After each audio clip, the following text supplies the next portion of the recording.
बिस्मिल्लाहिर्रहमानिर्रहीम अला रसूलिल्लाह। एक सवाल हमारे दारुल इफ्ता में ये आ रहा है कि हज़रत सैयदना इमाम हुसैन रज़ियल्लाहु ताला अन्हु की पैदाइश कब हुई और आपकी कुनियत और अलक़ाबात क्या थे।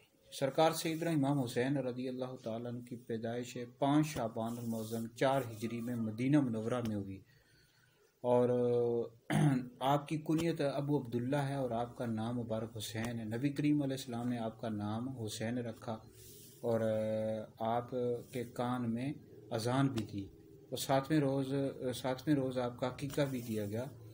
और आपके जो अलक़ाबात हैं सैयदा शबाब अहल जन्नह रिहान रसूल हैं। आपकी वालदा का नाम हज़रत सैयदा फ़ातिमा रज़ियल्लाहु ताला अन्हा है। वालिद का नाम हज़रत सैयदना अलीयुल मुर्तज़ा रज़ियल्लाहु ताला अन्हु है। और आपके नाना का नाम यानी आपके जो नाना हैं वो नबी पाक अलैहिस्सलाम है। और आपके बड़े भाई का नाम हज़रत सैयदना इमाम हसन रज़ियल्लाहु ताला अन्हु है। नबी करीम अलैहिस्सलाम ने आपके बारे में इरशाद फरमाया कि हुसैन मुझसे है, मैं हुसैन से हूँ। और फिर फरमाया एक जगह और इरशाद फरमाया कि हसन व हुसैन जन्नती नौजवानों के सरदार हैं। अल्लाह रब्बुल इज़्ज़त हमें इमाम हुसैन रज़ियल्लाहु ताला अन्हु की ज़्यादा से ज़्यादा मोहब्बत अता फरमाए।